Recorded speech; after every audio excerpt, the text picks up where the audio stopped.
पूर्व सैनिकों की 3% पेंशन बढ़ोतरी पर फाइनल मोहर लग चुकी है। रक्षा मंत्रालय के डिपार्टमेंट ऑफ मिलिट्री अफेयर्स ने दी स्वीकृति। इसके बाद सीजीडीए का लेटर भी हुआ जारी। देखिए, ये लेटर भारत सरकार के रक्षा मंत्रालय के डिपार्टमेंट ऑफ मिलिट्री अफेयर ने जारी किया है और 23 जुलाई 2025 को जारी किया है। ये लेटर तीनों सेनाओं के चीफ को भेज दिया गया है और ये लेटर जुड़ा हुआ है grant of notional increment on 1 July and 1 जनवरी। देखिए, कोई डिफेंस पर्सनल यदि 30 जून और 31 दिसंबर के दिन रिटायर होता है तो आने वाले 1 जुलाई और 1 जनवरी को उसे एक एडिशनल पेंशनेबल बेनिफिट के लिए नोशनल इंक्रीमेंट दिया जाएगा और इसका लाभ पेंशन में हमेशा मिलेगा और लाइफ टाइम मिलेगा। देखिए, मामला काफ़ी सालों तक चला। आखिरकार ये मामला सुप्रीम कोर्ट तक पहुंचा और सुप्रीम कोर्ट ने पेंशनर्स को बड़ी राहत दी है। अब देखिए, केंद्र सरकार के अन्य सभी विभागों ने अपने अपने पेंशनर्स को इसका लाभ देना शुरू कर दिया था, लेकिन डिफेंस पेंशनर्स को इंतजार था डीएमए के उस लेटर का, उस स्वीकृति का, जो कि 23 जुलाई 2025 को जारी कर दी गई है। पहले हम यहाँ पे इस लेटर को समझेंगे कि ये नोशनल इंक्रीमेंट किन किन डिफेंस पेंशनर्स को लागू है, क्योंकि सुप्रीम कोर्ट ने अपने आदेश में कुछ कंडीशंस रखी है जिससे कि कुछ पेंशनर्स प्रभावित हो सकते हैं और कुछ पेंशनर्स को अभी भी नोशनल इंक्रीमेंट नहीं मिल सकता है।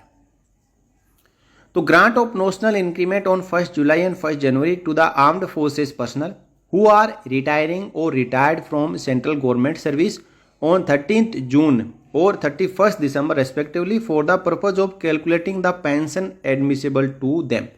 देखिए, ये ना केवल रिटायर्ड डिफेंस पेंशनर्स के लिए हैं, बल्कि फ्यूचर में जो 30 जून और 31 दिसंबर को रिटायर होंगे उनको भी एक एक्स्ट्रा इंक्रीमेंट आने वाली 1 जुलाई और 1 जनवरी का मिलेगा।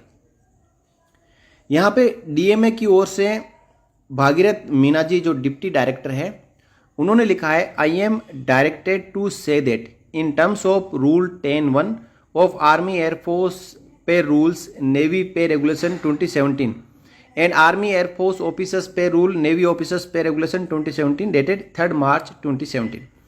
देखिए, 7वें वेतन आयोग का जो नोटिफिकेशन जारी हुआ था एंड मिलिट्री नर्सिंग सर्विस पे रूल 2017 डेटेड 14 जुलाई 2017, यानी आर्मी, एयरफोर्स, नेवी, इनके जेसीओ जवानों और अधिकारियों, साथ ही साथ एमएनएस के लिए 7वें वेतन आयोग का जो नोटिफिकेशन जारी हुआ था उसका संदर्भ यहाँ पे दिया गया, जिसमें यह कहा गया था कि 7वें वेतन आयोग में 3% एनुअल इंक्रीमेंट दिया जाएगा। There shall be 2 dates for grant of annual increment namely 1 January and 1 July of every year. 7वें वेतन आयोग में 2 इंक्रीमेंट की डेट रखी गई थी, 1 जनवरी एंड 1 जुलाई। जिसको ज़्यादा बेनिफिशियल है जो डेट, उसी के अनुसार उन्होंने ऑप्ट किया था। It is to convey the sanction of competent authority to extend the provisions content in DOPT OM dated 20 May 25 to armed forces personnel. A copy of IBID DOPT OM is enclosed herewith for reference।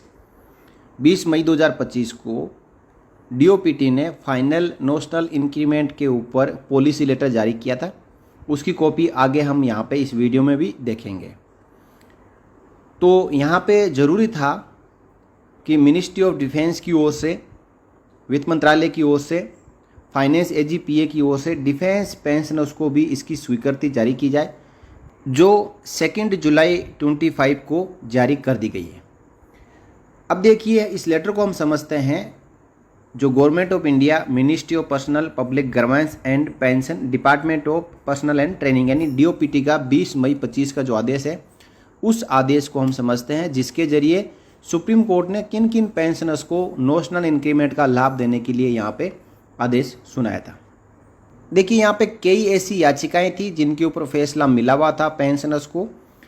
उनके खिलाफ भारत सरकार ने appeal की माननीय supreme court में, लेकिन supreme court ने इन review petitions को खारिज कर दिया। देखिए, honourable Supreme court wide order dated 18 December 24 dismiss the review petition 36418/2024 filed by this department with the observation that there is no error apparent on the face of the record warranting reconsideration of the order impinged। Supreme court ने आदेश दिया था कि आपको notional increment का फ़ायदा pensioners को देना है, तो इसको लेकर डीओपीटी ने माननीय सुप्रीम कोर्ट में एक रिव्यू पिटीशन फाइल की थी, जिसको सुप्रीम कोर्ट ने खारिज कर दिया। साथ ही साथ honourable Supreme Court has subsequently disposed miscellaneous application 2400/2024। ये ministry of railway and other petitions जो थी उसके लिए मिसलेनियस एप्लीकेशन दायर की गई थी, जो 20 फरवरी 2025 को डिस्पोज कर दी। The judgment dated 11 April 23 will be given effect to in case of third parties from the date of the judgment. यानी कोई भी ऐसे थर्ड पार्टी है, पेटिशनर है, उनको 11 अप्रैल 2023 से बेनिफिट देने का आदेश दिया था। That is the pension by taking into account one increment will be payable on and after 1 May 23। Enhanced pension for the period prior to 30 April 23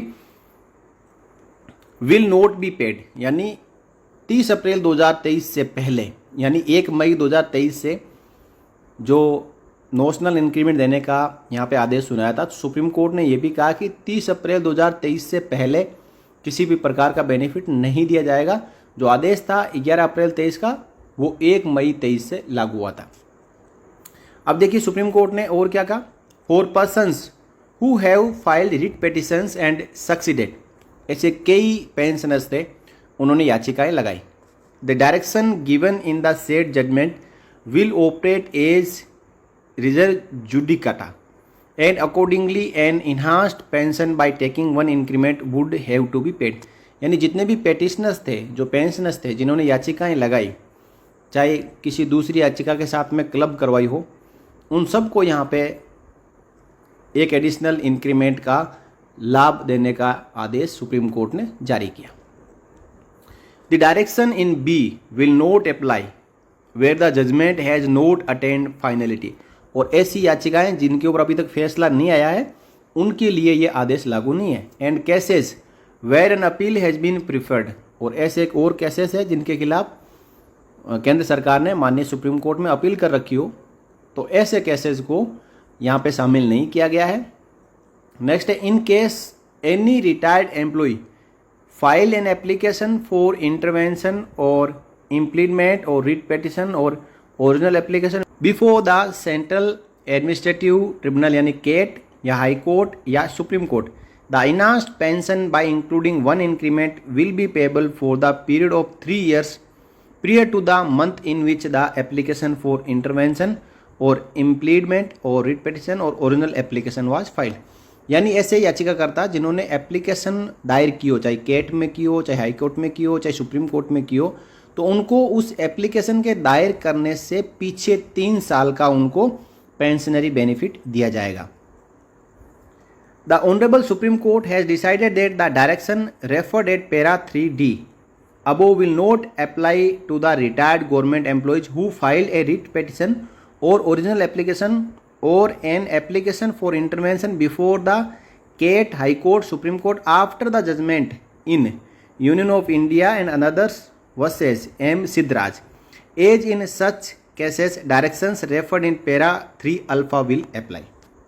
देखिए ऐसे भी कई पेटिशनर्स हैं जिन्होंने जो जजमेंट आया था 2023 में, उस जजमेंट के आने के बाद में यदि कोई याचिका लगाई हो, तो उनके लिए क्या क्लोज लागू होगा, वो क्लोज ए लागू होगा। यानी उनको 1 मई 2023 से बेनिफिट दिया जाएगा, उनके लिए 3 साल वाला क्लोज लागू नहीं होगा। Next, in addition honourable Supreme Court has clarified that in case any excess payment has already been made including arrears such amount paid will not be recovered. देखिए कहीं पे कोई कैट का फैसला आया या हाई कोर्ट का फैसला आया और उसको विभागों ने मान लिया और एरियर का पेमेंट कर दिया, और अब जो है 1 मई 2023 से लागू किया है, तो ऐसे मामलों में जिन पेंशनर्स को पेमेंट हो चुका है नोशनल इंक्रीमेंट का एरियर और पेंशन, तो उनकी रिकवरी नहीं की जाएगी। Court has decided that pending applications including all intervention और impleadment application shall stand disposed of in terms of this order. और ये इस आदेश के तहत जो सुप्रीम कोर्ट ने आदेश दिया था अपना फाइनल, उसके तहत पूरी एप्लीकेशन को यहाँ पे डिस्पोज कर दिया और कहा कि किसी से भी जिनको एरियर पेमेंट हुआ है या एक्सेस पेमेंट भी हो गया है, उनकी रिकवरी नहीं की जाएगी। यदि ऐसे कोई पेंशनर्स है जिनको 1 मई 23 से पहले ही नेशनल इंक्रीमेंट का लाभ उनके पेंशन डिसबर्सिंग एजेंसी द्वारा दे दिया गया हो और कहीं रिकवरी करने की कोशिश की जा रही हो, तो आप सुप्रीम कोर्ट के इस आदेश का हवाला देते हुए उनको लिख सकते हैं कि रिकवरी लागू नहीं है। तो दोस्तों, ये सुप्रीम कोर्ट के आदेश के बाद डीओपीटी की जो अपील थी वो भी सुप्रीम कोर्ट में खारिज होने के बाद डीओपीटी ने फाइनली मान लिया कि अब हमें पेंशनर्स को नेशनल इंक्रीमेंट का लाभ देना ही पड़ेगा और फाइनली इसके ऊपर अप्रूवल दे दी गई कि 30 जून और 31 दिसंबर को जो पेंशनर्स रिटायर हुए हैं और पिछले 1 साल में उन्होंने सेटिस्फैक्ट्री सर्विस की है, तो उनको आने वाली 1 जुलाई या 1 जनवरी का जो एक एडिशनल नेशनल इंक्रीमेंट का लाभ पेंशनरी बेनिफिट के तौर पे लाइफ टाइम दिया जाएगा। तो इस प्रकार ये मामला समाप्त हुआ था और इसके बाद में अब डिपार्टमेंट ऑफ मिलिट्री अफेयर ने भी अपनी स्वीकृति जारी कर दी है। तो डिफेंस पेंशनर्स के लिए अब नेशनल इंक्रीमेंट पाने की जो राह है वो आसान हो चुकी है। अब मैं आपको बताऊंगा कि इसके बाद जब department of military affair letter जारी कर देता है तो इसके बाद एक लेटर जारी होता है controller general of defence account यानी सीजीडीए की ओर से, क्योंकि पेमेंट तो पीसीडीए और सीडीए को करना है। तो जब तक उनके ऊपर जो मुख्य कार्यालय है उनका वो सीजीडीए आदेश जारी नहीं करता, तब तक पीसीडीए या पीडीए भी पेंशनरी बेनिफिट है जो पेंशनर्स को नेशनल इंक्रीमेंट का नहीं देते हैं।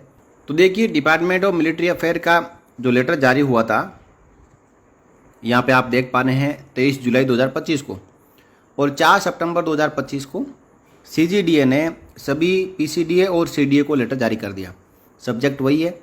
यहाँ पे कहा जा रहा है कि डिपार्टमेंट ऑफ मिलिट्री अफेयर की जो 23 जुलाई 25 की कॉपी लगाई जा रही है, साथ में डीओपीटी का 20 मई 25 का आदेश है जिसमें सुप्रीम कोर्ट के जो डायरेक्शंस है उनका उसमें संदर्भ दिया हुआ है, और इस लेटर को आपकी जानकारी के लिए और आपकी गाइडेंस के लिए और नेसेसरी एक्शन के लिए भेजा जा रहा है, और इसको जो है सीजीडीए 80 ने अप्रूवल दे दी है। यानी डिफेंस पेंशनर्स के लिए अब नेशनल इंक्रीमेंट पाने की जो बिल्कुल ही अड़चनें हैं वो ख़त्म हो चुकी है, और जिन किसी डिफेंस पेंशनर्स को नेशनल इंक्रीमेंट लागू है तो वो अपने रिकॉर्ड ऑफिस को या डायरेक्टली पीसीडीए को लिखें या फिर सीपी ग्राम पे एक छोटी सी शिकायत डाल दें कि मैं 30 जून या 31 दिसंबर को रिटायर हुआ हूँ और मुझे नेशनल इंक्रीमेंट लागू है। तो जल्दी आपका नया पीपीओ बनेगा, पीपीओ रिवाइज हो जाएगा, पेंशन रिवाइज भी हो जाएगी और आपकी पेंशन में 2-3 हज़ार रुपये की बढ़ोतरी भी हो जाएगी, लेकिन आपको कोई एरियर नहीं मिलेगा। अब यदि आप आज एप्लीकेशन दायर करते हो या फ्यूचर में कभी दायर करते हो तो 1 मई 23 के बाद में 3 साल का गैप होता है तो आपको 1 मई 23 से लाभ मिलेगा, और ज़्यादा गैप होता है तो केवल आपको पिछले 3 साल का ही एरियर मिलेगा। ऐसा नहीं है कि आप 2030 में जाके एप्लीकेशन फाइल करो और कहो कि मुझे लाभ तो 1 मई 2023 से चाहिए, ऐसा नहीं होगा। आपको 2030 में आप एप्लीकेशन दायर करोगे तो 28, 29, 30 या 27, 28, 29 जो भी 3 साल होंगे उसका ही आपको एरियर मिलेगा। तो दोस्तों, ये थी पूरी जानकारी 3% पेंशन बढ़ोतरी के बारे में। आपको जानकारी अच्छी लगी हो और आप चाहते हो कि आगे भी हमारे डिफेंस पेंशनर्स को पता चले तो वीडियो को लाइक करके शेयर जरूर कर देना, और साथ ही साथ आगे भी अपडेट पाते रहने के लिए सैनिक समाचार इंडिया चैनल को सब्सक्राइब जरूर कर लेना। इस वीडियो में इतना ही, फिर मिलेंगे, तब तक के लिए जय हिंद, जय भारत, वंदे मातरम।